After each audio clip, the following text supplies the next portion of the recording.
Wait,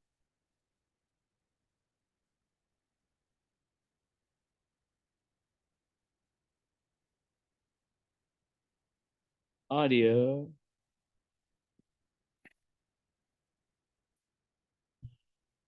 I did hear.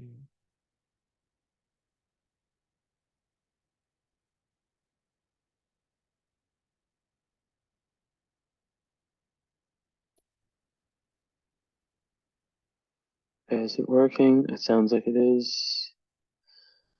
Test, test, test. Test, test, test.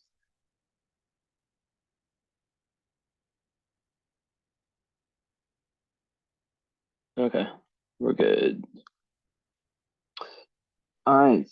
Welcome, welcome, welcome. Let me start this up. All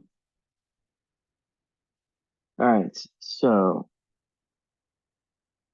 let me open this file.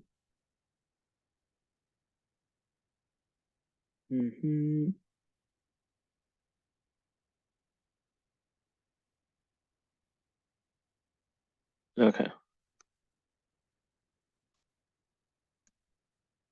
And it was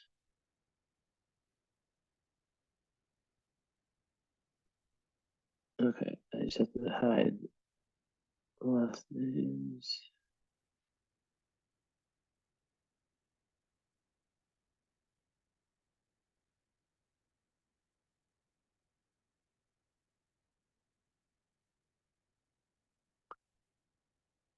Okie dokie.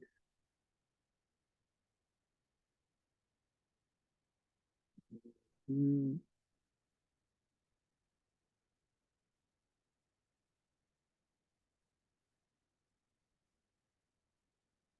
Why is it doing this?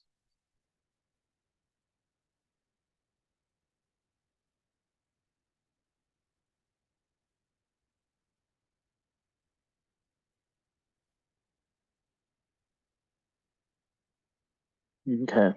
So, anyways, and then I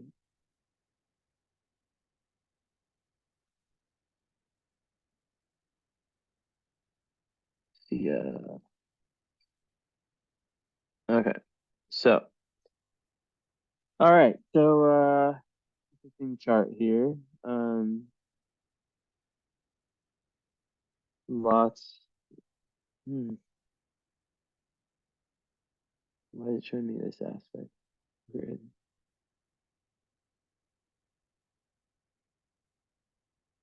All right. There it is. So, yeah, a chart, that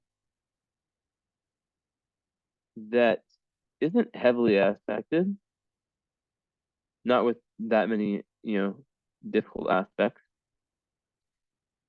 At first glance, I always think, okay, great. But I've been proven that some of my more difficult readings, as in like the amount of mental, intuitive, just everything, kind of like puzzles, they're all puzzles in my head, right? So the tougher ones have always, not always, not always, but a lot of the tougher ones have been like surprises. And I feel like that's like why they're tough. And it's like I'll see like less aspects, and then I'll be like, oh shit. Anyways, okay, so let's get started. So you got an eighth house sun, in Taurus, your Libra rising, and your moon is conjunct Saturn in Aquarius. Very interesting. So, you're in your Saturn return right now. It has switched signs to Pisces. So, one could make the argument that it's over. Um, but it's definitely waning. So, it's no surprise that you come for a reading. Now, North Node in Capricorn, um, South Node in Cancer, and they're in opposite houses because you have Libra rising. So when you have Libra rising, everything gets flipped, right? Um, the first house is supposed to be the house of Aries, which is the opposite sign of. Oh, I'll share the screen. So when you have a Libra rising, it's kind of trippy because everything gets flipped, and the first house, each house is associated with a certain sign. Some astrologers, but like regardless of what you think, first house is the Aries house, second house is the Taurus house. Yeah, they're not exactly the same, but they basically are. Um, so when you're a Libra rising, right? Libra being the opposite sign of Aries, your first house, which is the Aries house for everyone, right? Second house, the Taurus house, becomes ruled by Libra, the opposite sign. So everything is opposite. So, for example, your moon is in the fifth house. Your moon's in Aquarius in the fifth house. That's the Leo house. Leo is the opposite sign of Aquarius. So it creates a life of a very interesting life, a life of different perspectives, a life of incongruencies. Just um it can be tricky for sure, but it doesn't make Libra risings bad. I think if anything, it gives them an opportunity to see even more into both sides of the argument, even more into the totality of the energy, right? But for example, with your sun, right, in Taurus in the eighth house, it creates of a lot. I feel like it's pretty dynamic because it creates a lot of action that needs to be taken. Um, I'll give you, so for example, Taurus sun. I don't go into sun signs. You know what your sun sign means, but what I will say is Taurus is you know change isn't the best thing. Usually quite stubborn.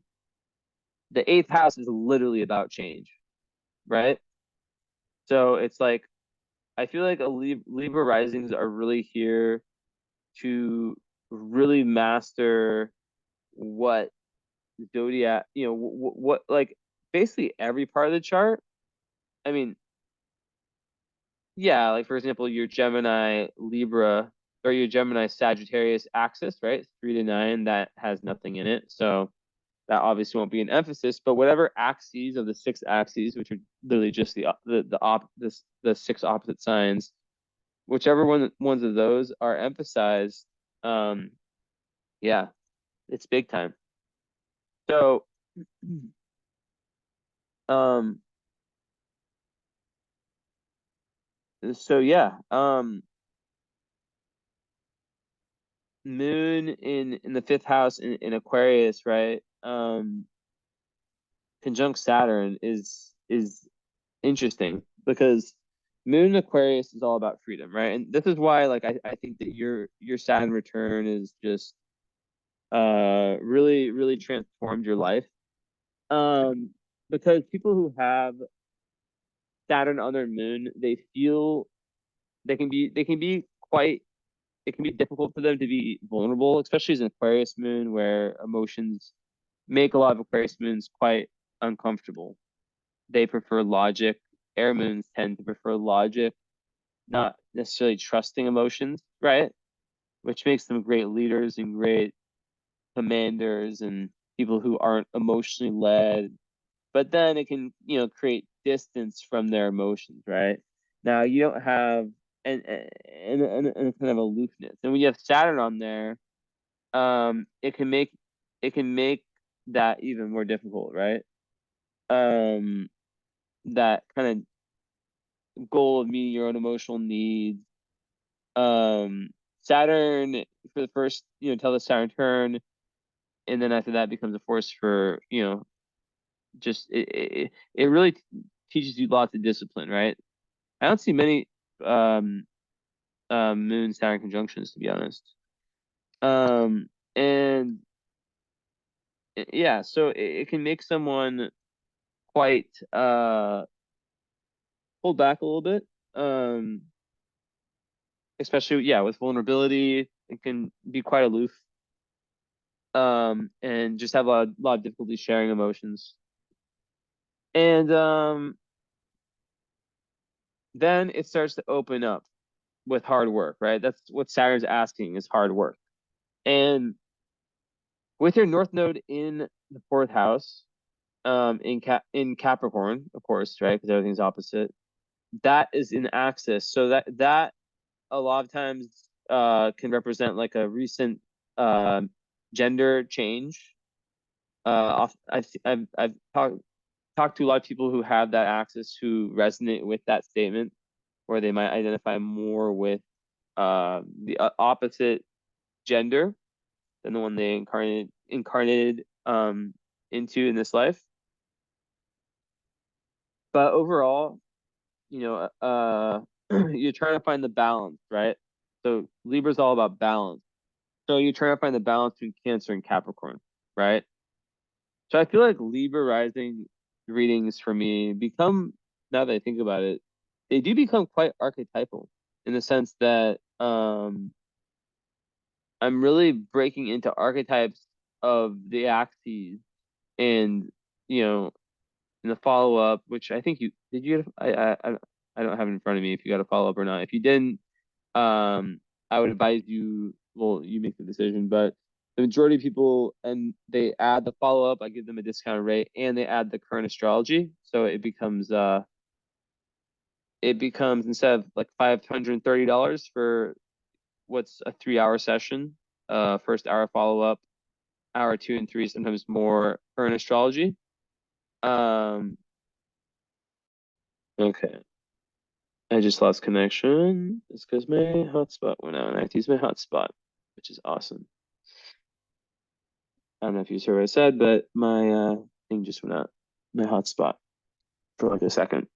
But basically what I was saying is that that's what I kind of tell everyone like that's the best experience with me is to get the reading, follow up slash current astrology slash spiritual alignment. That's what it's called. So usually the two together would cost 530. Um, I would be happy to do it for 370. So just message me if interested. I it's not like this where there's like a long wait time. It's literally like the um next time on my schedule. So next few weeks, sometimes even sooner if I have like any like cancellations or reschedulings. So yeah, but that's really the best way. And you just have like the full experience and um the current astrology is completely different than this. It's the year ahead. And it's understanding how, after you understand your natal chart energy, then it's about understanding how the energy of the year plus yearish ahead is affecting you, right? And what you're going through now. And there's always tons of synchronicities with my clients in terms of the nail reading, the timing of everything. It's always very magical. So keep that in mind. Um, and that one doesn't get that one. I record it, but obviously it's unlisted. Like I don't post those. Which unlisted means that only you can see it or anyone you share the link with. So it's like a private video. But yeah, anyway, so yeah, so the Capricorn Cancer archetype is very much about the need to balance out feminine and masculine. South Node is squaring Mercury. Interesting. So that would speak to um something on the mental level, right? Your Mercury is in Aries. Um, Not there's some karmic skip step related to that, right? Related to how one used where did the thing go? there it is. Yeah, like how one's used their mind. Some people like the way I always think of it, like, and it's typically kind of like I see it in the most of the charts for most of my clients, is in self-limiting beliefs, kind of like a wrong way of thinking about things, which might be shown by the Saturn on your moon with Black Moon Lilith there too. So, yeah. Um, so it can just be like very, anything from like overly rigid thinking to just some kind of tendency like lying. But usually I see like self-criticism, I see, yeah, interjects, I see self-limiting beliefs that have been passed on from lifetime to lifetime, a lot of times mimicked by the family in this or the childhood in this lifetime. But a lot of times it's internalized guilt that can lead to shame, right? Also, it can be, any range of communication issues. Now, in your case, with the Mars in or Mercury in Aries, um, which is unaspected,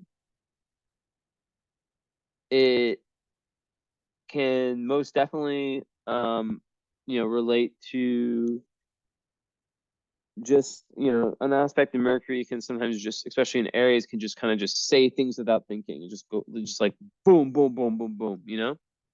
And having the Black Moon Lilith, the moon in Aquarius, right? Um, Black Moon Lilith in Aquarius conjunct Moon with Saturn, you might not be so aware of the impact your words have over other people. I would never say that.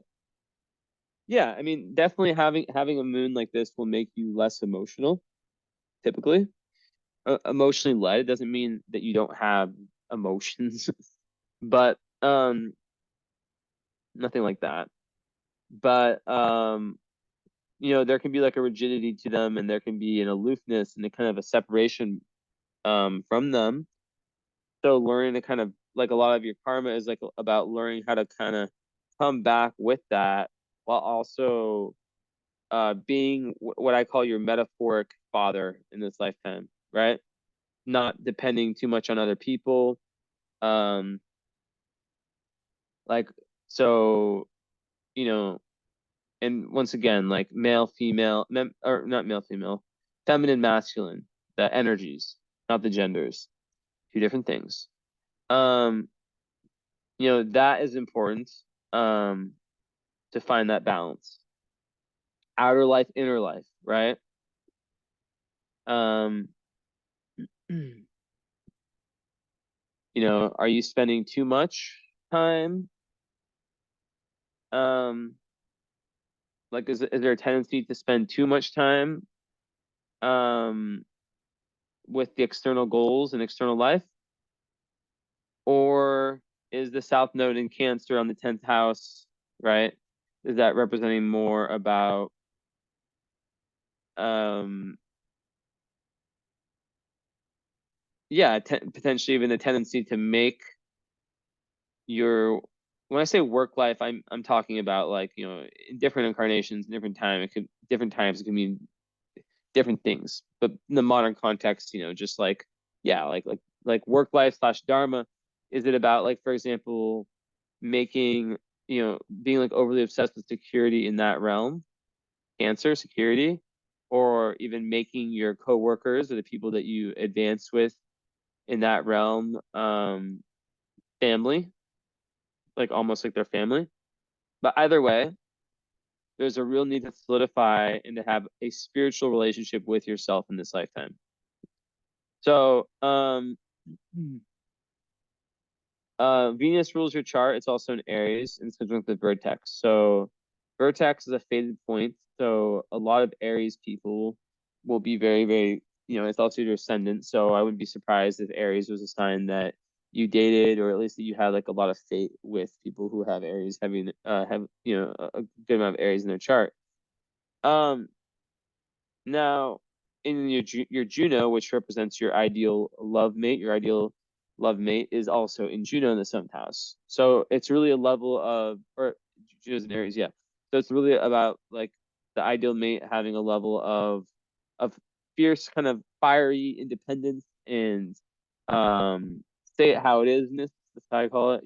Just like no BS. Like this is how it is, and but also like a level of fairness, right? Like that's the Libra rising um, has a very fair kind of mentality and way of going about life. So, they're diplomatic. They're good at seeing the other side. The others very diplomatic. I just said that. So very good at seeing the other side of the story. So they need someone who also like they like peace, right? Peace at all costs, which can sometimes make Libra rising as pushovers, um, and people pleasers until they lean into that opposite energy Aries, which you do have, right? So this is another one of the axes that you're really trying to figure out that balance for. Uh, Aries is very dominant. Like I said, it's the most dominant sign, and the extreme to illustrate of Libra is complete indecisive codependence. I can't make any decisions, and then like completely codependent with relationships. With Aries, the extreme, you see it's like all in a line because it's the same energy, just opposite manifestations. The Aries one is more about just like like just like I will not compromise at all. Like this is it, my way or the highway. So where can you meet in the middle, right? Um, a life where you have relationships that still have uh okay, my computer did it again, but I figured out the problem. It was connecting to my broken Wi-Fi. So all that was on my broken Wi-Fi. Now we're on my hotspot. Somehow I just automatically connected that. Anyways, so I was saying that, finding relationships, for example, and a way just of existing where you are not a pushover, where you have values that you subscribe to, they're very, um, you know, like having values that you subscribe to, that you make your decisions based off of those values and morals. That's super important for Libra placement, right? But having the Aries, Mercury, there it could be very much the case that there, like I was talking about, like the kind of like there could be a tendency to kind of um overshare, um be a bit too blunt, not so to not have that tact that Libra rising kind of desires and needs. Um let me see. And it squares Palace, which is interesting. Um so there's there is some tension between the mercurial mind, which is your everyday thinking, and the third eye sort of Palace is really represented by that kind of um, type of intelligence. So what can happen there with that square is that, because like Palace is all about, like it's like the chess player, it's like the planner, right? So um, the critical thinking part of you and just overall intellectual skills can put you at odds with your true mission purpose.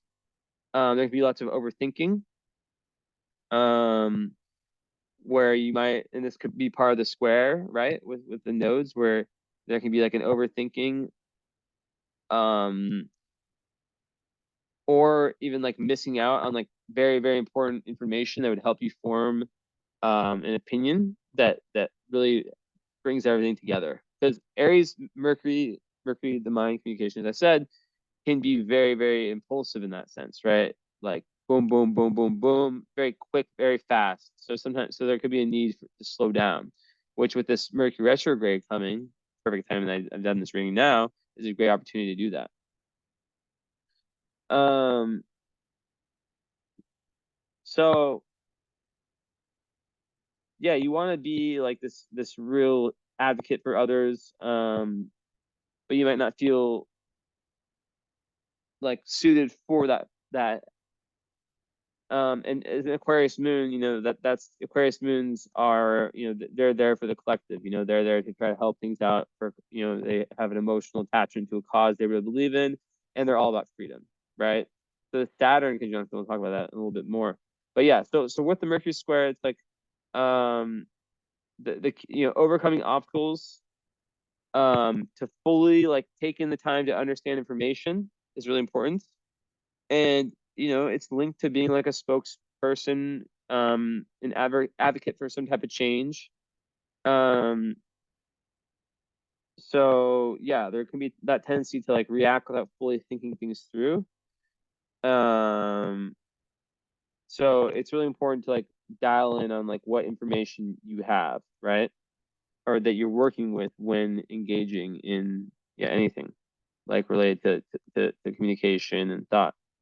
Now, with that said, I see the nodes also square the ascendant. So that just shows that proves my point even further about how this is a very karmic issue. This like the Libra Aries, right?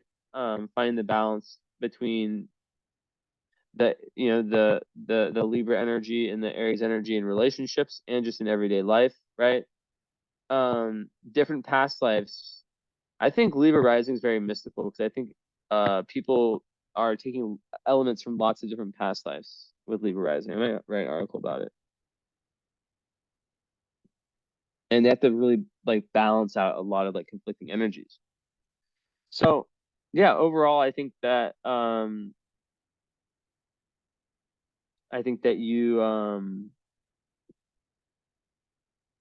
there is a lot more area. I mean, there's Venus and Mercury of planets.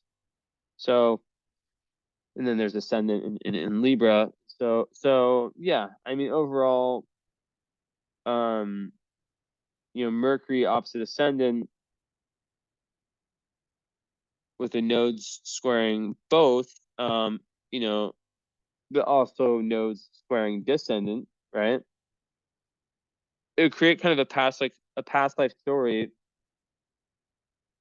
where these different mental communication, whatever they are, issues have gotten in the way of your relationship. And they've also gotten in the way of your individualization. So there is a need to properly individuate, right? So to find relationships where you can really be yourself, where you have independence. As an Aquarius moon, there's a big need for freedom, right? Aquarius moon's like a Sag moon, like me. It's similar in that sense of like when we feel like engulfed, like it's not happening. We feel like clinging energy on us. It's just not happening. Um, and yeah, like I said, Black Moon Lilith is conjunct the moon with Saturn. So those are both hard.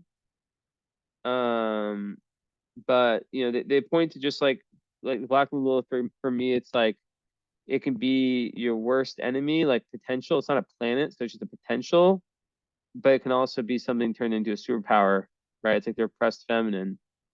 Um, so I would say like just as an Aquarius moon, you know, just I alluded to it before of how it's really important to try to understand emotions and other people's emotions, which speaks to that fourth house north node, and to make it a real effort to understand your own emotions. But Aquarius has to do with friends. So there can be a fear of being isolated. Um, so what can happen projection wise is it can make one very judgmental of people who they deem as weak, like the Aquarius Black Lilith.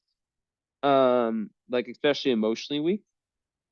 Um, so like there's this great power that you have to like bring people up but also crush them. Um, So you can either like really fear this aspect of you, um, like like it's like it's kind of the theme of power and powerlessness, right? You can either fear your powerlessness or the opposite, fear your own power, right? So the integration will come from facing yourself and really asking yourself um of your use or your refusal to use your own power. So yeah, like it's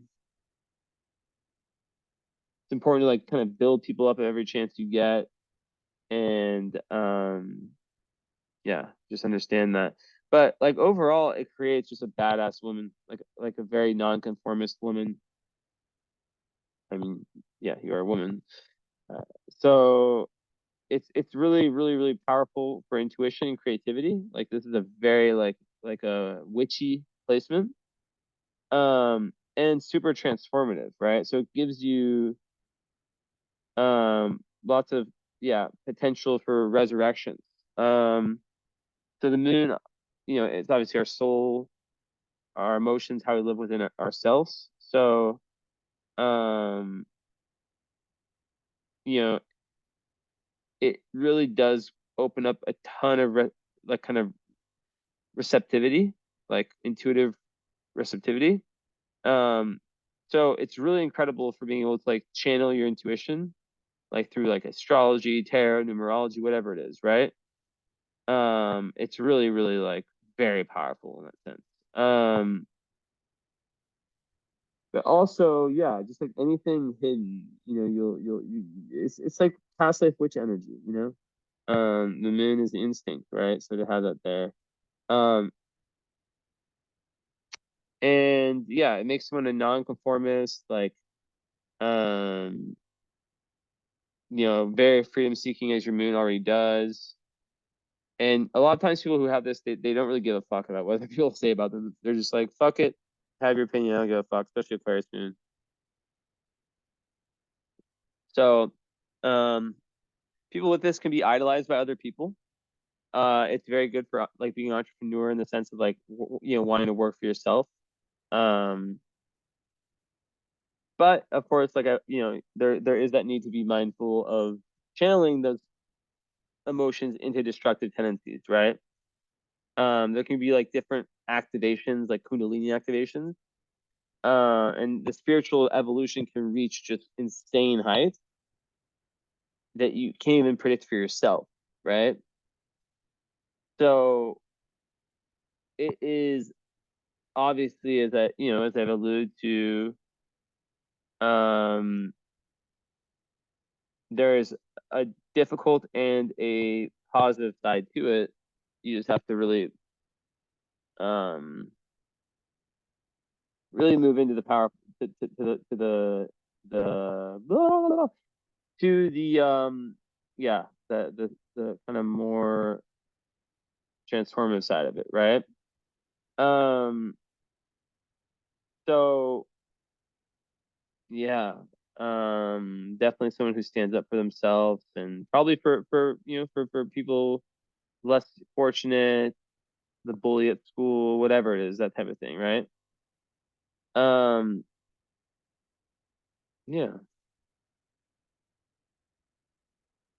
But I think the big thing with Lilith, similar to Pluto, is that there is a level of transformation, so emotional transformation in your case, that's needed to really find your own, truly find your own power and your own worth, right? So this is shown more by the eighth house sun. I have an eighth house sun too.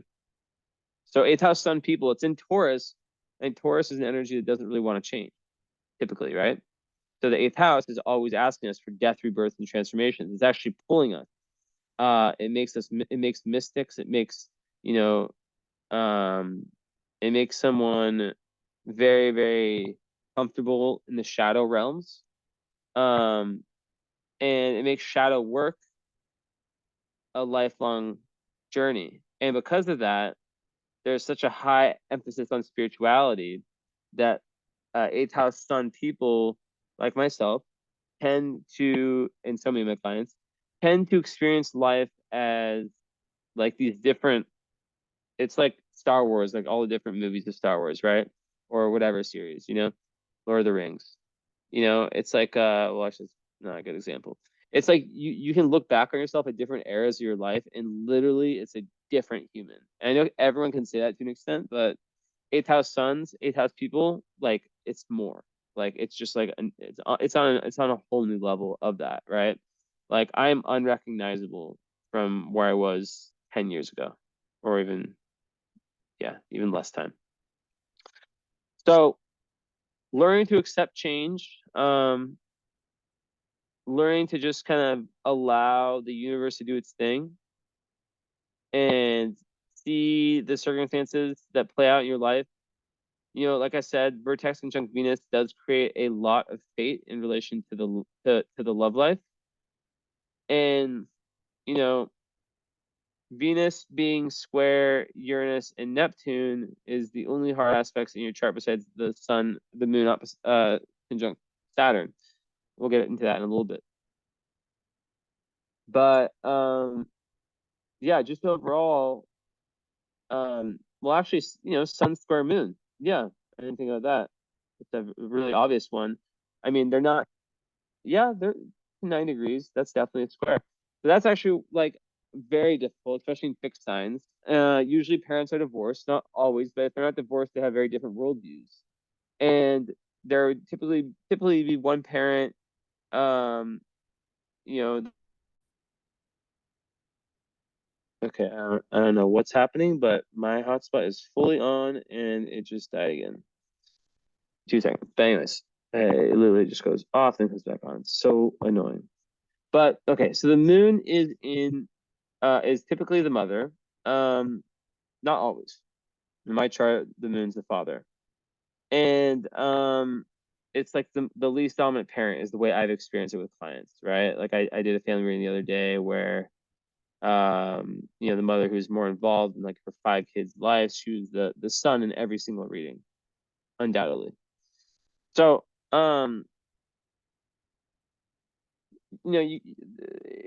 interesting that like one of the parents would have been experienced as a mix of kind of unconventional, yet also very strict, right? With Saturn on the moon. So what that can do to the overall nurturing is quite difficult. And it can make someone have lots of self-confidence issues, whereas your Chiron is in Taurus or something. In Leo, interesting. Yeah, well, that's very very close. Like a similar theme energy. Um, so basically, yeah, like very cold mother, most likely mother, whoever the least dominant parent is, um, lacking that kind of warmth and affection. So yeah, as you grow older, you really work on your self-esteem, and you head towards your North Node journey, and you work more on your emotions, right? Um, and I think that there can be like an interplay between that work and the work that you're actually doing, like in terms of work, like career. So, um,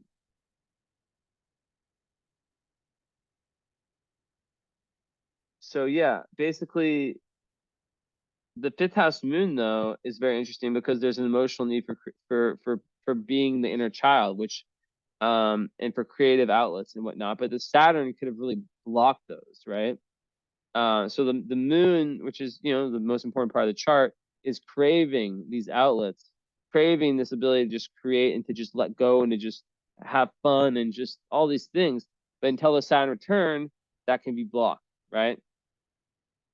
Also, fifth house Saturns can block like casual sex, which is probably a good thing. Um, not all the time, but it can have that effect, right? Now the father or the sun parent, Saturn, that would have been more of a kind of stubborn energy, but um, the square, like the tension between those two energies, is that you get, we all receive different, message, kind of like unconscious or conscious kind of lessons from our parents. And the Taurus one would have been a lot more about stability and tradition, while the Aquarius one would have been about breaking that. But then it's conjunct Saturn, which is very traditional.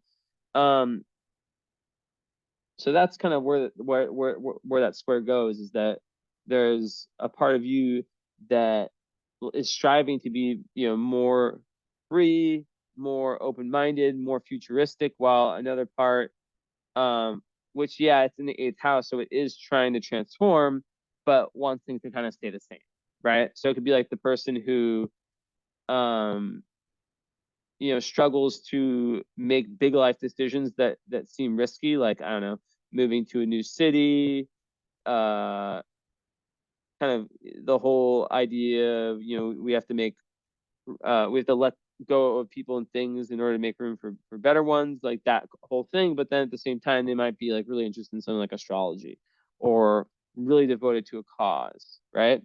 But the eighth house sun people, I always think that they do well when they've kind of moved away from their home, if possible. I know, it's different for everyone across the world, because a lot of times they kind of outgrow their childhood friends or their teenage friends. Depending on, the strength of those relationships. Obviously, every relationship is different, but there's so much growth with an eighth house sun that's something that's a commonality. So, um, yeah, the money houses are very ripe. Sun in the eighth house, put in the second house. There's definitely a need to combine, and probably a big emphasis on combining with other people. There could be an inheritance. There could be um a real benefit from, marrying someone who has means, a real benefit from other people's resources. It could be working in a job that, like, I don't know, like finance, for example, how you, like, you're using clients, like, funds to invest, to make money for yourself. Um, but you have to watch out for workaholism. And there's many different areas in your chart where this is shown. Saturn conjunct Moon, Pluto second house, Mars sixth house.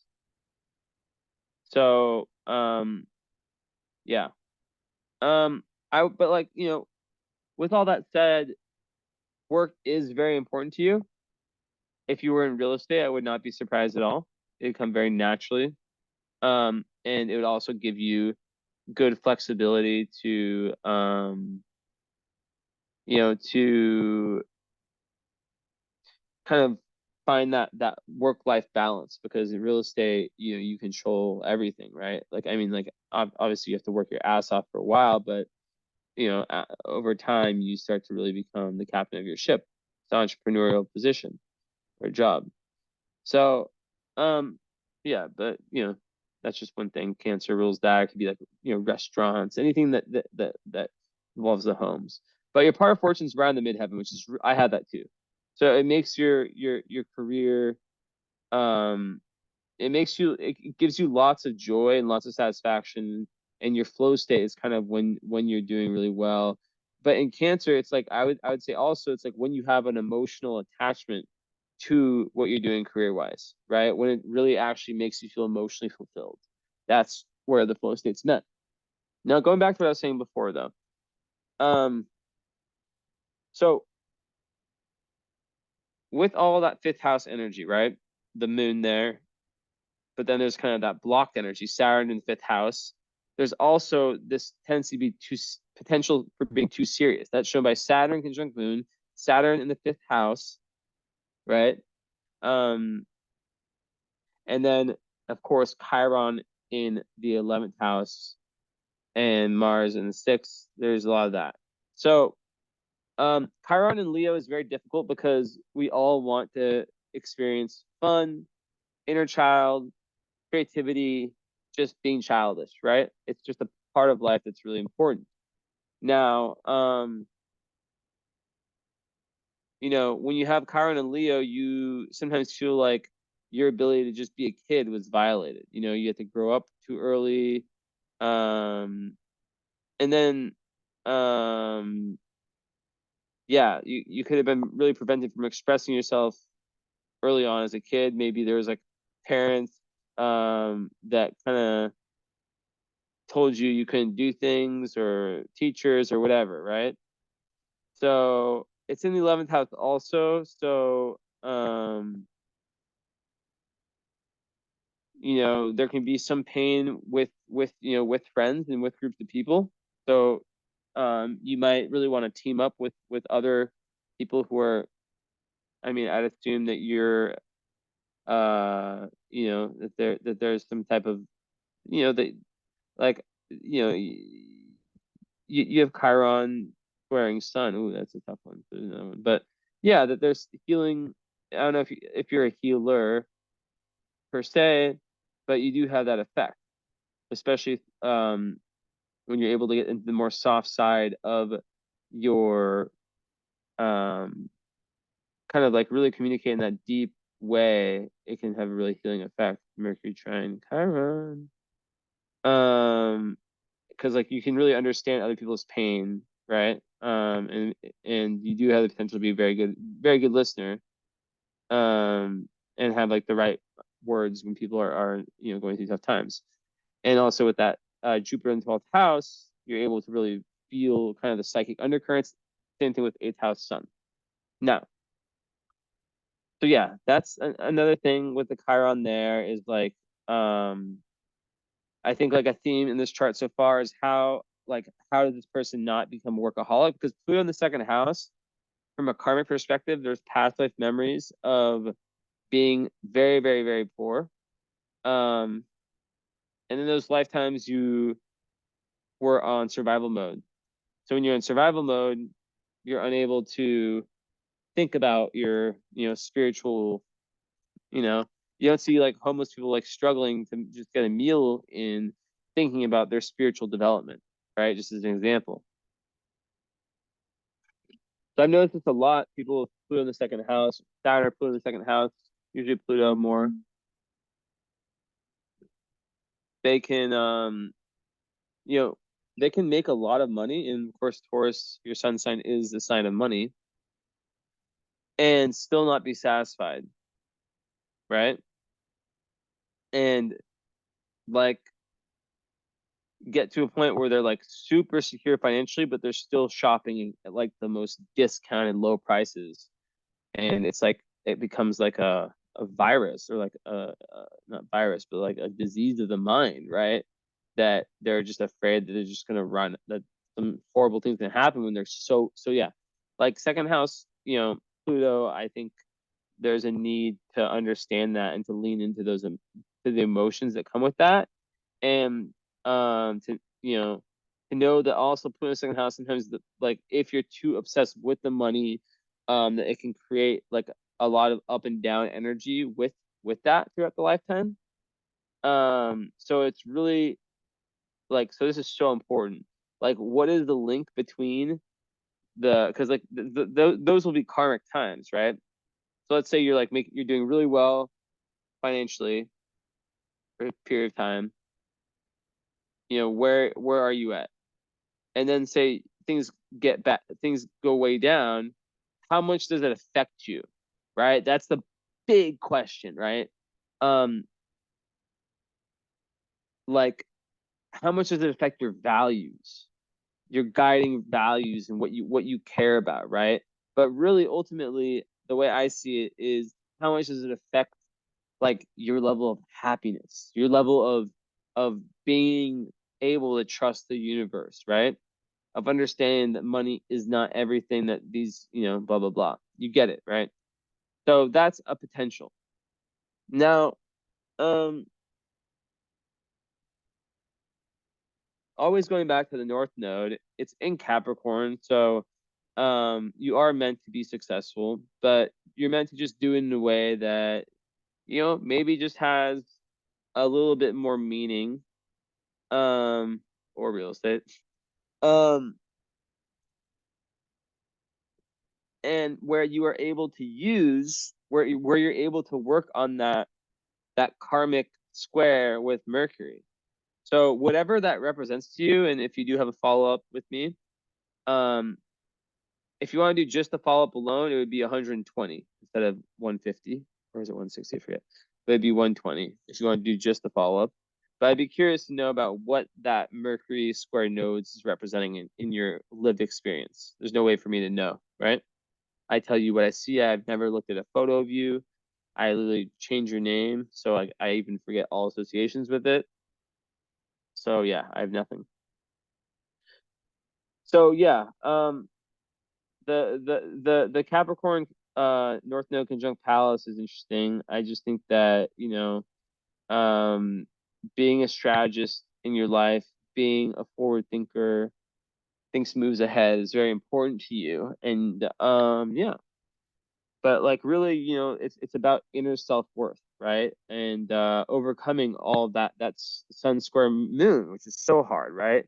So with sun square moon and fixed signs, there's a lot of stubborn energy because neither of them want to bulge, right? Like neither like the Aquarius is very stubborn. Taurus is everyone knows Taurus is so stubborn. So how do you feed both mouths? That's the question. And yeah. And then how is it having an eighth house sign, Taurus sun? Because it's like karmic karma pushing you towards the need to transform and setting up circumstances for that to happen.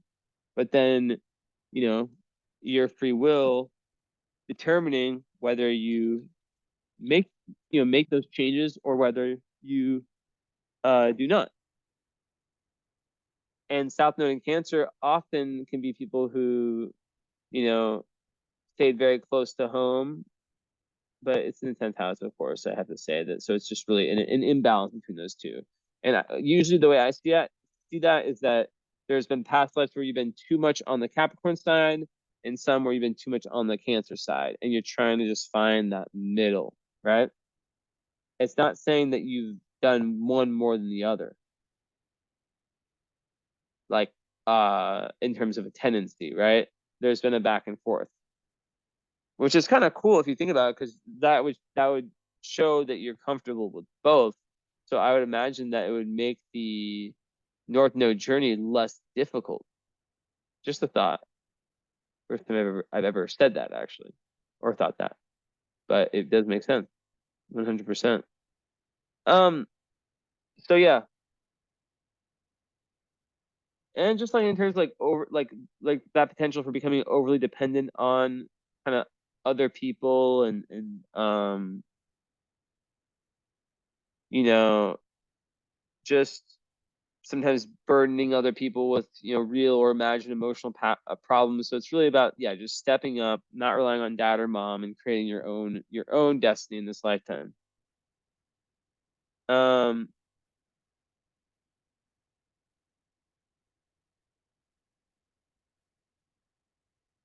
I think that your career will be very very based on karma too. um and that the more inner work you do, the more success you're going to have in the outer world. And the two can also be interrelated in a field like psychology or astrology or whatever. But also it doesn't have to be that. It can be anything. Um, so yeah. Um, I think that um, Mars being in the sixth house in Pisces, 22 degrees, which is trining your Pluto. A lot of athletes have that in their birth chart, just so you know. And it is an exact trine, 0.07 away. Um, But Mars and Pisces, it gives that drive towards a spiritual path in the sixth house. That's like kind of practitioner energy, someone who understands what it takes, whether it's daily meditations, daily mantras, yoga. They understand what it takes to kind of meet their spiritual goals. Okay, it did again. How is my hotspot failing? I think it's for like a second in time. But yeah. So overall, lots of athletes have that. But I think being a second and sixth, like it's in earth houses, so it definitely gives one kind of a level of power, spiritual power. Um, the thing with Mars and Pisces though is that it's at 22 degrees, which is a Capricorn, one of the most important degrees, and so is Pluto. So that means that like it kind of adds that Saturn return and how there will be lots of interruptions towards you trying to like boulders in front of your path that you have to like go over the first 30 years, which can be really frustrating. And you have to watch out for lacking boundaries as a Libra with when you have Libra and Pisces, you know, energetic boundaries with Pisces and physical boundaries with Libra, right? So having strong boundaries should be emphasis, which having a Saturn on your moon, Saturn rules boundaries. So that actually helps you in that case. But Saturn in Pisces or Mars in Pisces, excuse me, is most definitely someone who is very driven towards the spiritual path. They have a lot of intuitive insights they can gain, and they have to watch out for the lower energy of escapism, running away from problems, right? Um, and passive aggression and playing victim, right? And especially if it's unconscious, feeling bad for themselves, which is victim, right? Yeah. Um, your North Node in Capricorn is saying no one is here to save you besides yourself. Um, and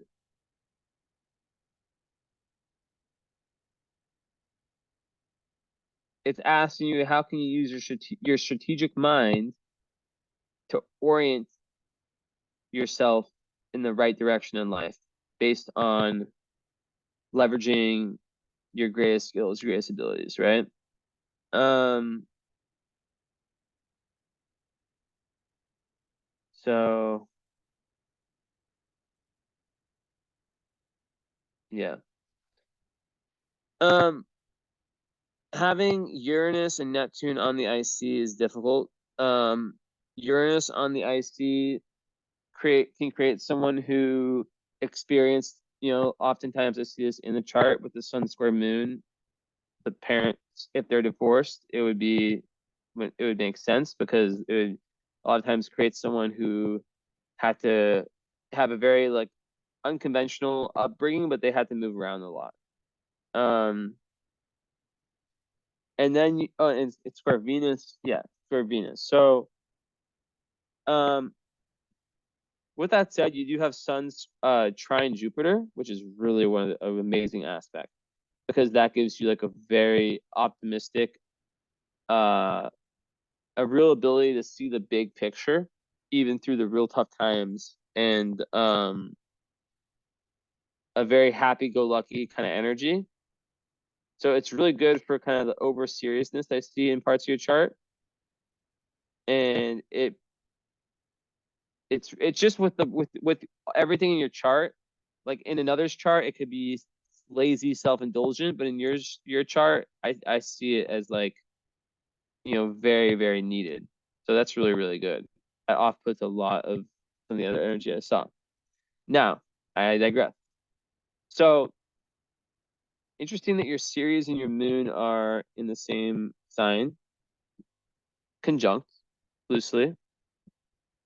And yeah, like Ceres is kind of like a second moon, but I'll get to that in a second because I was talking about the Uranus. So yeah, with the Uranus, move a lot of people with Uranus, and I see that as adults, they move around a lot, whether it's in their own city or around they're not uncomfortable with moving. And I just think any outers down there um makes moving away from where you're from better, because you're going to be your main astrocartography line. It's another reading I do. It's like the astrology of different places is going to be very, very close to where you're born, right? And those would be the main planetary influences of that location, because you don't have, yeah, I mean, I guess you have Mercury on the descendant, but that's not a very strong line in astrocartography. So, and then having Neptune there, so yeah, like Uranus, it can just kind of create like that kind of instability where home life felt kind of like just really, really, really kind of like anxious attachment style, like just very, very hard, like very, very unpredictable. Um, and very unconventional. So it makes one, really, especially the palace there, like home for you is this place where you feel that you want to be able to like learn and express your individuality. Um, so yeah. Um, and then with Neptune, I see that one. I see a lot. Um, so it creates a born dreamer. It's opposite the midheaven though, and you know whether your dreams are reachable is shown by the rest of your chart, which I would say they 100% are.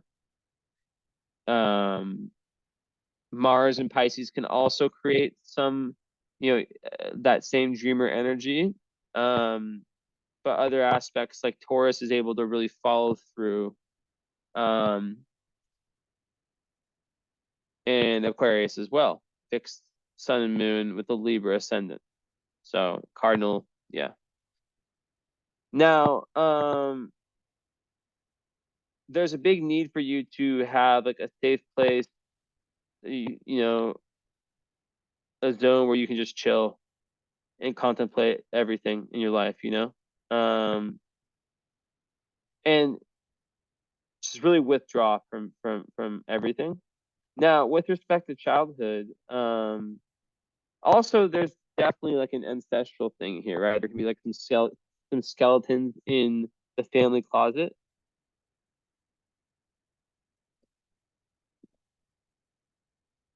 Um, and you might be the one, as I say in so many of my readings, that is meant to kind of deal with this with your eighth house sun, because that shows that your soul is here to evolve and to face your shadow.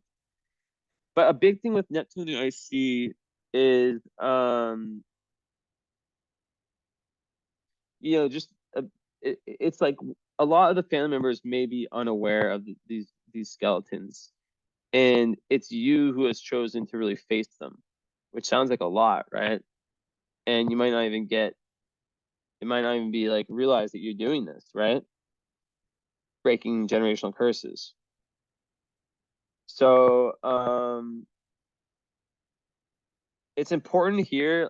People who have this, they can have a tendency to build up a fantasy, like either like making it better or making it worse than it really was of their childhood. And it's really important to see your childhood in a very realistic way and to feel everything associated with it, right? Um, Oftentimes, the father was absent, right? Eighth house sun. Um, it's not a 12th house sun, but it is, a hidden house. So the father could have been absent, um, in some way, right? Could be due to illness, even, right?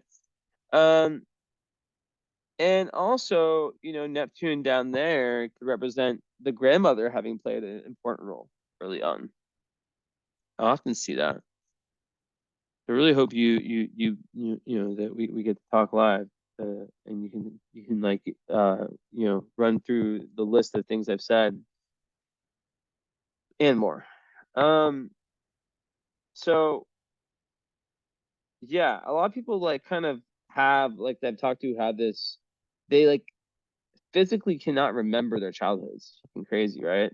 And then that leads to like kind of disillusionment and that whole psychological tendency we have to make positive memories, as a defense mechanism. Like we have like a potentially fucked up childhood or whatever, you know, time passes, we forget the actual events and we start to glorify it, forgetting how bad it really was, right? So, also living near water, very, very healing for you. And just your home in general should reflect like kind of your creative journey and open you and it should, the way it's decorated and everything should open you up to a lot of creativity.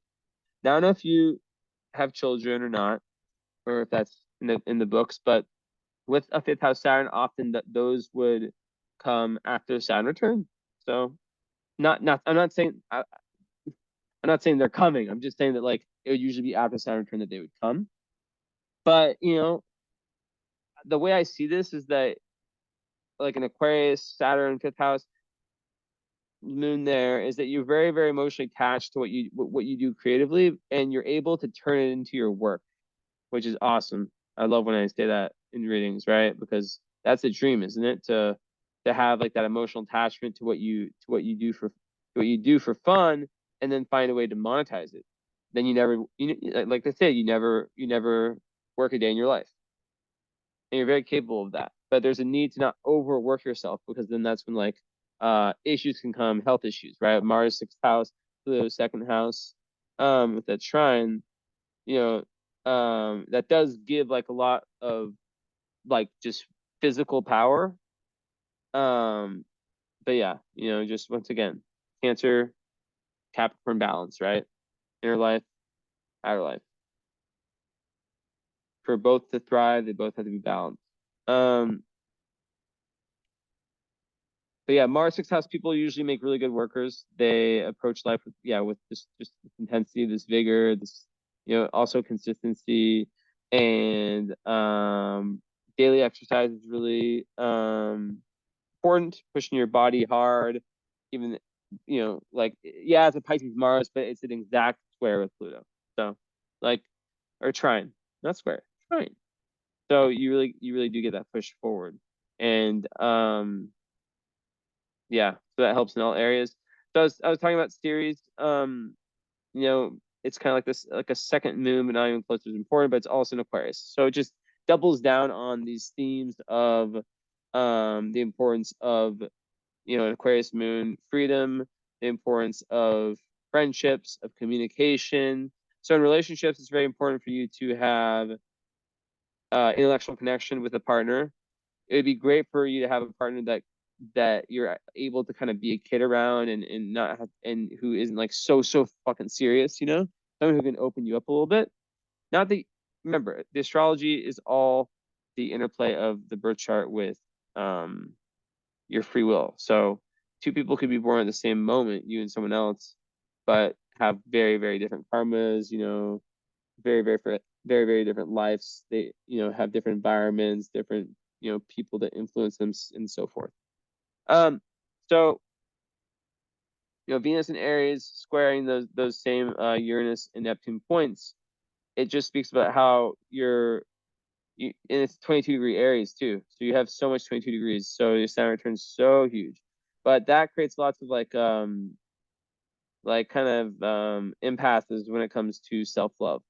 And Venus is ultimately about self-love, and only when that is reached, self-acceptance, self-love, right? Can relationships come. So having it square Uranus. So Venus in Aries people are very independent in love, and they kind of go after it, like they're not shy. I know many women who have this who are not afraid to kind of um, you know, be the initiators. And I need to, okay, I need to check something with your Instagram. But yeah, they're not afraid to be initiators in romantic situations, but where is it?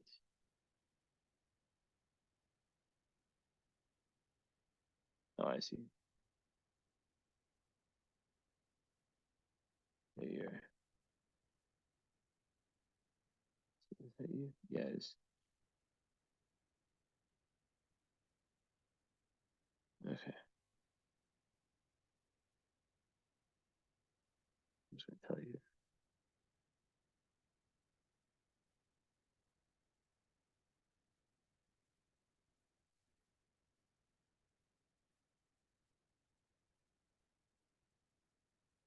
Okay.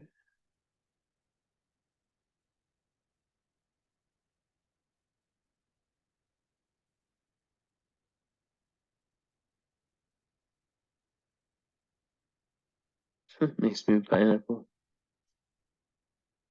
Yeah, so that's another thing about Moon Aquarius is that you're able to get these like insights. This is your moon's ruled by Uranus, right? So you can get these really like out of nowhere insights. Um, let's see.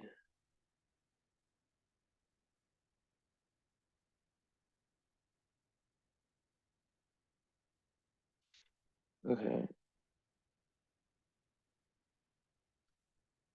Yeah. So it's interesting. The Chiron Leo is kicking your ass. Wow. Even on a professional developmental level. Well, look, I mean, at the end of the day, um, Chiron and Leo, it's tough, right? So how to combat that is to dive in to um to a creative outlet, you know? And it's gonna get a lot easier now that you're kind of like getting towards the end. I mean, like, how does one define a Saturn return, right? You're 17. Um, I mean, yeah, it's like, do you define it as one sign away, right? Um, or is it just a period of like a year and a half? Um,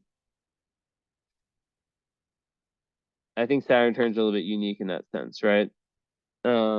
So it's kind of just like an energy, like, so it's like a phase. It's a phase, right? It's unlike other transits. There's not like today this transit has ended. It's like gradual. But things are getting a lot easier for you. And sometimes it takes till like 32. I've seen in myself and others to really like truly like have that perspective of what the Saturn twin did to you. Um, but you have lots of placements like your Jupiter in the 12th house conjunct Vesta, of being able to really see the unseen, sense the unsensible, be in touch with the zeitgeist. I have Jupiter 12th house, right? And I'm an astrologer. So it makes one very introspective in terms of really seeking all meaning from a place deep within themselves. So they need kind of alone time is really beneficial for you, right?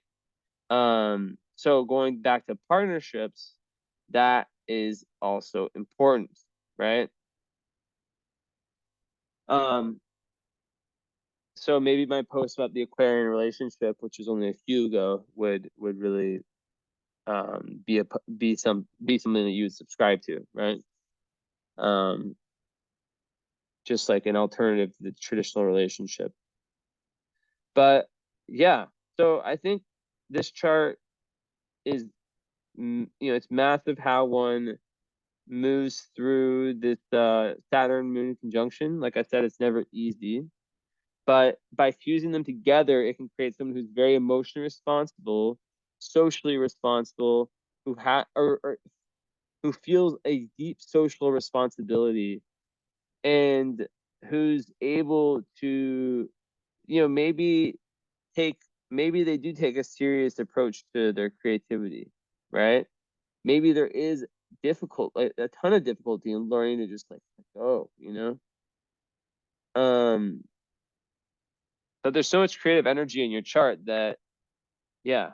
So okay, back to some more love stuff. Like Venus conjunct Vertex, your doorway to higher awareness will come through the inner work you do and through your relationships too. You have a seventh house Venus, which allows you to it's a great placement because you're really able to see the better side of your partners. Now, don't get like Libra on me, where it's like, Libra Pisces, right? Where you're just like only like in a woman's chart, often Mars shows like what kind of man they're attracted to. My girlfriend is fucking Gemini, and she better not be fucking attracted to Geminis. But so that's not okay. I'm extremely honest. That's not one that I've battle tested, but it's said by lots of people. So I'm just putting it out there. I haven't battle tested that theory yet. So it doesn't pass the Jesse test. But having Mars and Pisces, yeah. But men with or what I don't want to guess your orientation, but partners that have a level of empathy and all that, but then and who allow lots of space, um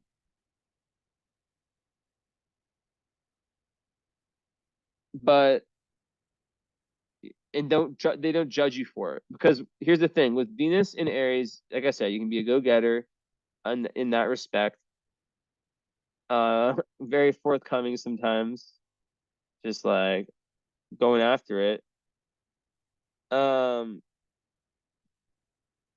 and it can make someone just like go after the partner, and then once they get them, they're just like, oh, but now I need the freedom and the space, and the independence, right? So also Venus and Aries always has to watch out for overspending. That's something I've noticed big time, especially when it squares Uranus, right? Because the square with Uranus and Neptune, but with Uranus specifically, can really, really make that happen. Um, So yeah, you gotta be careful and lean into that strong Saturn, and and yeah, I mean, yeah, it would be the Saturn would definitely help in that respect. Um, and also the Saturn conjunct Moon can create someone that's very emotionally mature. They mature emotionally before others their age, developmentally, which leads them feeling a little bit of isolation, shown by the Chiron 11th house, right? So, okay, with these squares, Venus square Uranus, um, yeah, it kind of gives inklings of like the Aquarian relationship I was talking about. Like, but what the difficult thing is, like, just there can be a difficulty with commitment, not in a way of cheating, just in a way of like, staying committed to wanting this same relationship, right? Um, So it's really important to learn compromise, which I've talked about before, right? Learning compromise, and it'll create the tendency to kind of go like really, really need that kind of that real stimulation, right? That person that can really, really, really, really keep you on your feet. So sense of humor, I feel like, would be very important to have that in common, or to have like a very strong link there. Um, so yeah, and like any clinginess, a lot of people with this will see that as like a big threat to their self-expression, to their individualization. So that's a no-no. But also understand that might be exaggerated a little bit, right? So then the Venus square, and these are both like, yeah, they're both like, the Neptune is a little bit, or the Neptune square Venus. The Neptune's a degree closer. So this is the ultimate rose-colored glasses in love, right? Um, so as a Pisces Mars with Venus, so here's another theme emerging, right? and this, with the Pisces Virgo axis, right? That's about the daydreamer Pisces, right? Who has all these amazing ideas but doesn't put them to fruition. And then in love, who sees the potential but doesn't see, doesn't necessarily, and who wants that idealistic perfect partner, right? Versus the person who's able, who might, but like at the same time, they're dreamy, they understand, um, that things are just going to work themselves out. But then the Virgo's like, yeah, it's true. I need to borrow that from you, Pisces. That kind of just trust of the divine, but without being too nervous and too anxious and too OCD, I need to put in these steps or it's not going to work out, right? So that's kind of what that energy does in your chart, right? Um, but yeah, Neptune, it's just personal relationships. There can be lots of very unrealistic ideals. So it's very important for you to, and obviously being a Taurus, Aquarius is gonna actually make this better because you will be more conservative, more, less like if you were like a Gemini, Pisces, right? Sun and Moon, that would be hard with this. But there can be lots of disillusionment that comes in relationships. Um, so you really need to take things slow. Know that like the relationship, you only know the person you're with once the pink cloud ends and you get into your first fight or you live together. Because until then, things can be so perfect, and then boom, you see that person in a different light all of a sudden, so it's all about self-respect, and having realistic expectations. I'll tell you this right now. I'm a Pisces, so I have this to some extent, or had. I think the energy's gone. I have Venus for Pluto too, but the point is that once you realize that, of course, just like having a relationship that's like stable or relatively stable, where you're living with a person or close to them, and it's very serious in that sense. That breaks through a lot of illusions that you have over relationships and how they're supposed to be and how they're supposed to feel. You see the good, the bad, and the ugly. Now, I believe in creating a lot of space. I believe in energetic breaks. You can read my post, The Aquarian Relationship, about it. Learn more about it if you didn't already. But that's just me. I imagine that the same would be very important for you.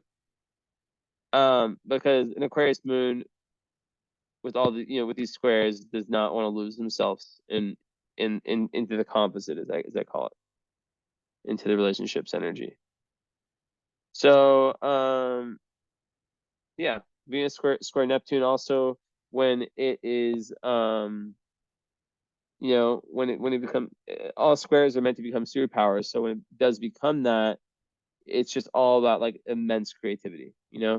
Neptune is imagination. Venus is being able to put pen to paper, like, or paintbrush to you know fuck you. What's the word for what you paint on? Whatever, paintbrush to paper. Um, my English is losing itself. The tableau. Yeah. So, um, yeah. So this part that, all right, I'm not even presenting it. Well, regardless, that fifth house is just fascinating. I think that witchy stuff and leaning more and more into that power, into that repressed feminine, it's massive. And the fact that Venus squares Neptune, which Neptune represents the divine feminine, I think that gives you some, like basically, like the way I see it is that relationships are an area where you can project a lot. And because your IC is conjunct Neptune and Uranus, and your Venus is in the seventh house of relationships and it squares those, it's the most surefire, like, duh energy, that any fights you get in or anything wrong that happens in relationship, you need to like use that as a clue as to how to heal yourself in that uh deeper way. And that's why, vertex is on your Venus, because those fated partners will come into your life when they're needed to come in. So Vesta in the 12th, I think, gives one a lot of commitment towards a spiritual path. But it's in Virgo, so it adds to kind of that perfectionist streak, and you also have Jupiter there. So perfectionism is a disease of the 21st century, and I think that as humans, we need to learn to accept, like if we see each day on a scale of 0 to 100, just understanding that there's gonna be days where you get 40. Yesterday, I was like trying not to get sick, which I succeeded. I literally did nothing. I sat here all day. I watched YouTube. I waited for the NBA to come on, and I watched the NBA. Right. So, did I enjoy that? No, but at least I didn't get sick. So, yeah, like there's this thing in human design, like 70% of humans are generators or manifesting generators. And big thing with generators is to wait for the right opportunity to come and to not force, because a lot of frustration can happen when you force, and you actually bring in, manifest the wrong thing for you. So it's better to just trust God and allow opportunities to come, right? Whether it's in love. Now, I talked about this in my post yesterday about, the balance between like that kind of almost passive trust and assertiveness. Because if you just wait around, that's not good either. I mean, that never sat right with me. So that's just one to kind of battle with. 1 second, sorry.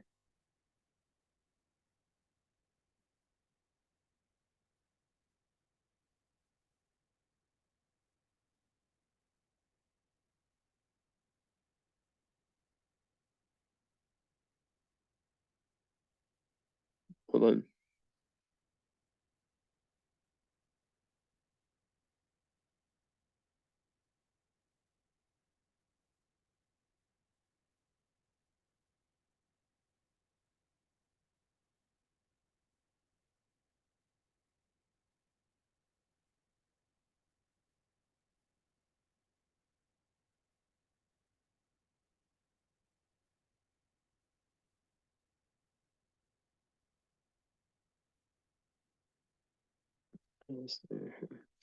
Okay, so yeah, that's the 12th house, as I said, like very committed to spiritual life path, to someone who's willing to work in like something related to spirituality, follow a spiritual way of life, and like dive into the unknown, really learn about the esoteric, and just like the things that a lot of other people are afraid or just believe is not true or whatever.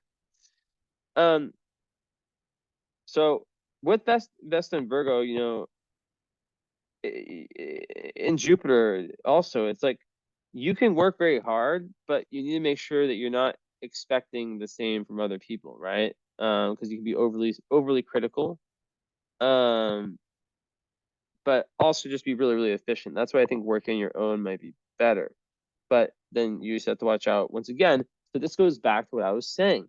I'm seeing perfectionism in your chart, right? And I saw South Node square Mercury. South Node square is a karmic skip step. So this is very important. That the skip step could also be perfectionism. And yeah, the Venus ruled chart with vertex on Venus is just showing that, you have to love yourself and value yourself. But then, yeah, like that ascendant is opposite that Mercury, so and square the nose too. So, um, the way that you've asserted yourself in past lives, it needs to be balanced. The Cancer Capricorn needs to be balanced. The Libra Aries needs to be balanced. Um, yeah, and like, yeah, the two, yeah. I mean, every single one is activated besides the Gemini Sag. So,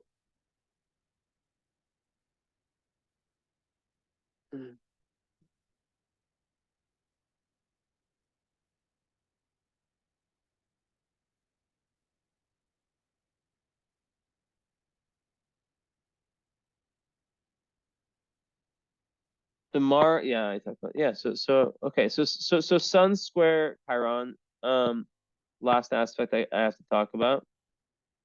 After that, I think that is all the aspects. Um, Basically, this is how it is.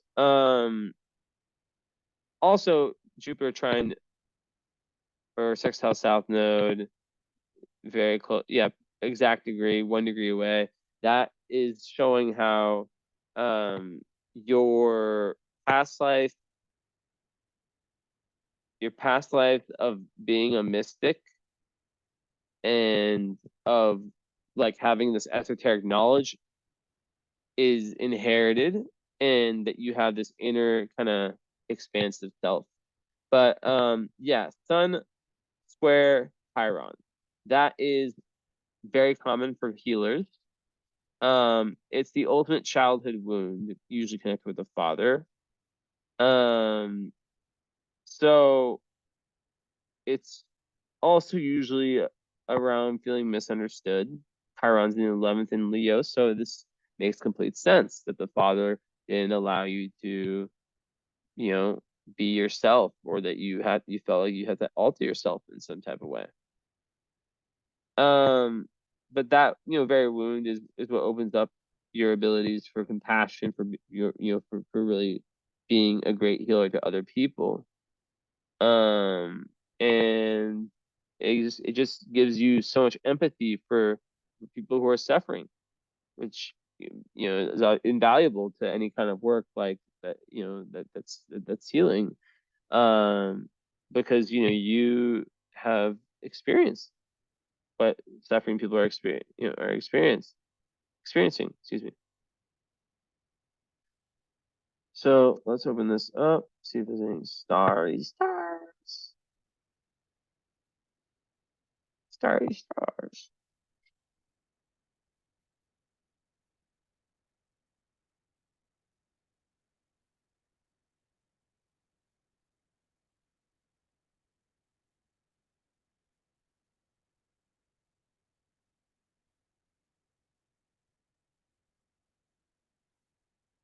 Mm-hmm. Nothing on the ascendant. Markellamus.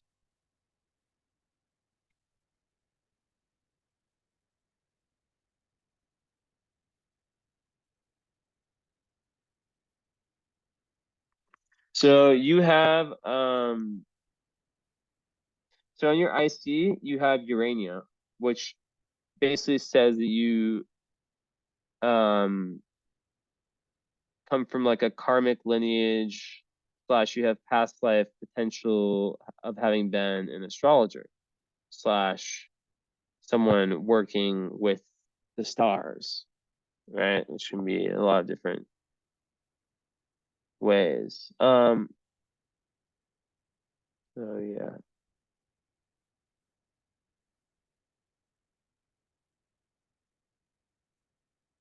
But yeah, overall, like your life is about balance, you know.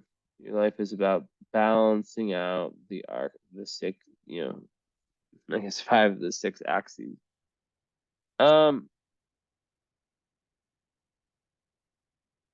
so I think like Markov, it's like just gotta watch your tongue, you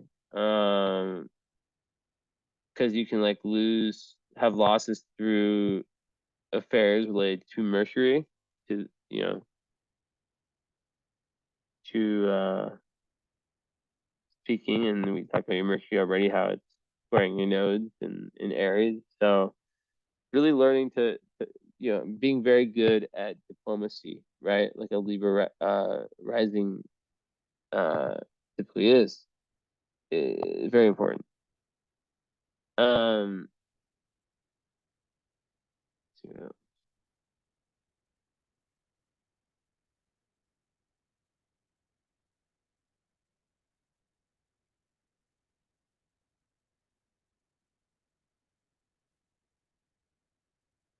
riser blinking. Okay. So your sun moon midpoint and Mark-Tab are conjunct Mars. Um, what that tells me is that the way to kind of resolve, and also there's one thing I didn't do, but yeah, to resolve that square of Mars and Sun is through leaning into your Mars and Pisces highest energy of spiritual commitment, spiritual service, and the spiritual path on a daily basis.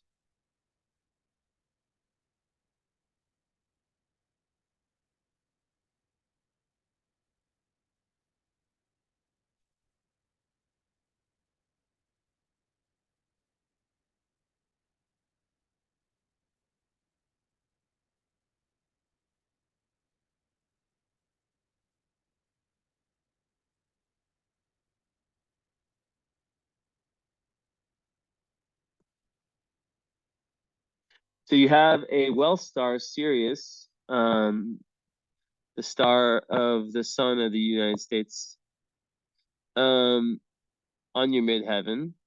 And then you also have Vulcanus, the asteroid on the midheaven. So, um, I think that, and then also no,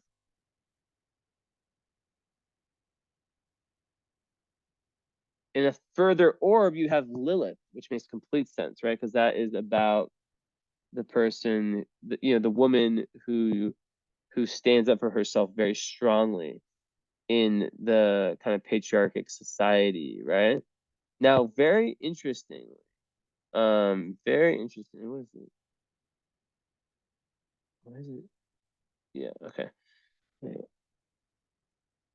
Oh, I see. So, so Sirius, and then was the other one? So Psyche conjunct Jupiter, that just expands your understanding of the human psyche, and it gives you a massive interest interest. You require interest in understanding psychology and what makes people tick, essentially.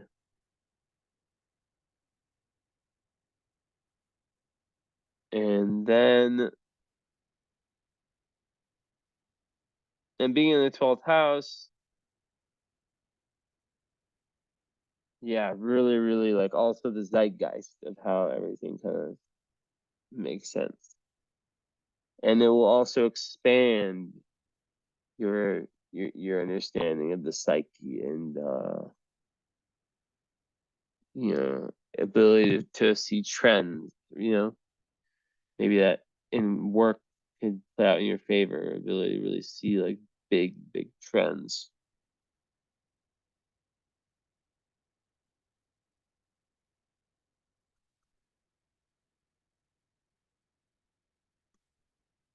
So, so yeah, Vulcanus, so Sirius, Vulcanus just gives you like kind of a firepower, which is really nice in career because, as a Cancer midheaven, it's just very masculine energy that gives great strength and recuperative powers. So I think that is very good. If you were a professional athlete, I wouldn't be surprised. I mean, I would be because I never had a professional athlete, but um, I just seen some charts of like NBA players, and I don't know, just the most common thing they have is like that it's like Mars, and you think it's gonna be Aries, and it's like LeBron has like Mars and Pisces, but he has that on full hot. So yeah, I don't know, but yeah, Vulcan's in the midheaven. So yeah, and then Sirius on the midheaven is amazing for wealth. It is the wealth star, and then gives high ambition, great pride, and it is off uh, awesome, and it can really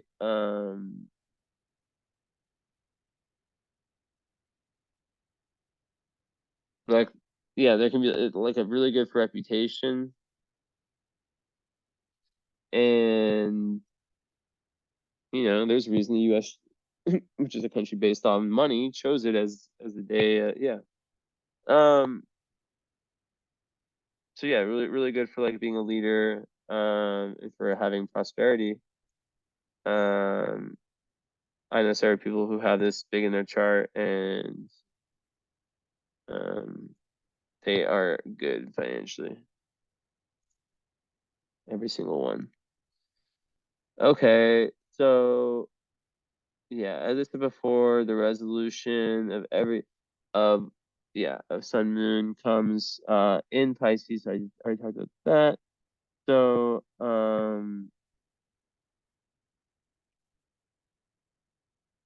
mhm, mhm. So Vega is on your IC, and that gives um a very that's a really good one. So it's kind of just great for just same reasons Sirius is great for, very similar, right? Like very illustrious life, um, great, commanding nature, very like leader, someone busy with many activities, lots of resources, um, and good for finances, especially like being able to save money, which is good with some of the aspects I talked about, and then the Saturn. And yeah, that's really nice. So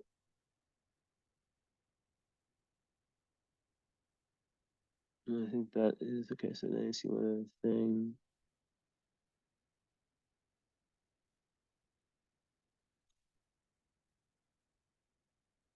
So yeah, also like you will be just feeling great, in your flow state when you are truly being that woman that just just that Lilith woman, right?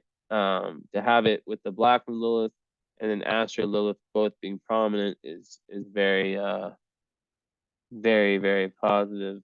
Um, okay, let's take a look at one other thing. Actually, let me actually look at this real quick. Okay, so now out of bounds planets.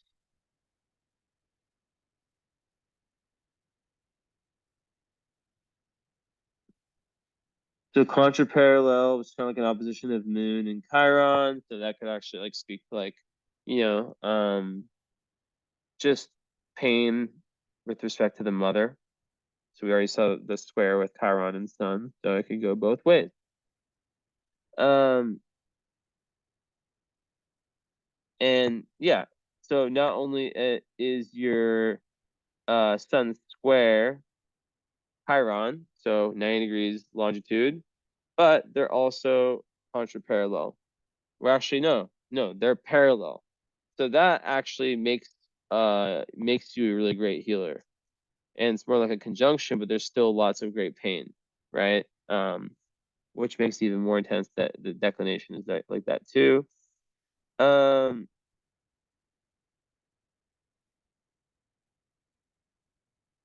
okay.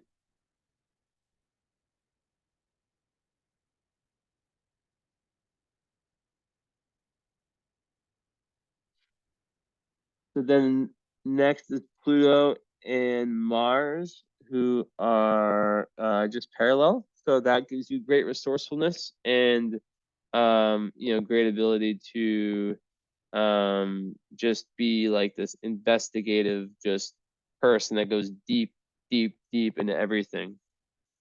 Um, and tons of firepower,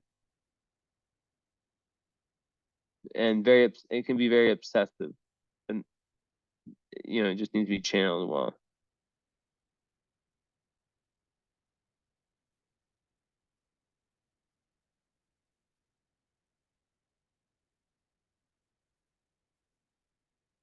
And then that should be it. Let's see. Ooh, that's juicy. Oh, actually, yeah, because they are squared already. But yeah, contra parallel between sun and moon. So not only are your sun and moon squared, but it's kind of a loose square. This is the line. They're contra parallel. So, right. So it's and then based on where they're in the sky is like a contra parallel. So yeah, just like more of the disagreement between the sun and the moon. Now let's just take a look here. Let's move everything out of the way. Actually, let me take a screenshot first. So let's move all these planets out of the way, or not all of them, but just the ones I don't want to see. Um,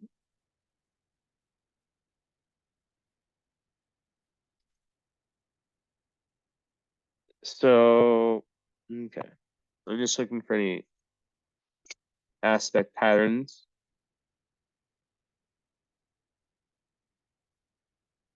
So I do not count the north node in. I mean, if you think about Jupiter trine Sun trine north node, your Sun being trine north node is just speaking to, your ability to leverage this real eighth and 12th house, right? To leverage this real esoteric intelligence and expansion into your north node journey, right? That's what I see there. Um,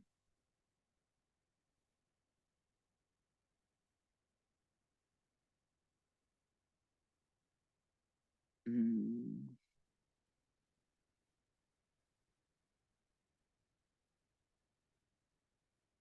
I wish my program like called out aspect patterns. That'd be kind of cool. There's got to be a way on here to do that. Oh, is that what I think it is? Is that? Uh, oh, okay, I see. Wait. Oh, okay, I see. I was confused for that reason. Yeah, we spoke about that.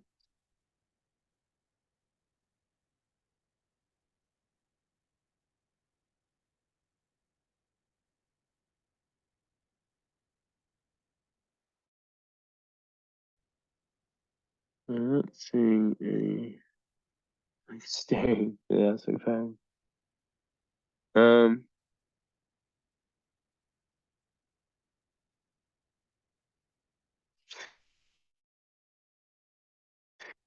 I'm not seeing anything that stands out. Um, so um, yeah, we can leave it there. So yeah, let me know. Break my iPad. It keeps saying iPad lost. Like I did not touch you, you fucking iPad fucker. It's not even mine. Well, it is now, but my mom's ex iPad. Okay, no, disconnect.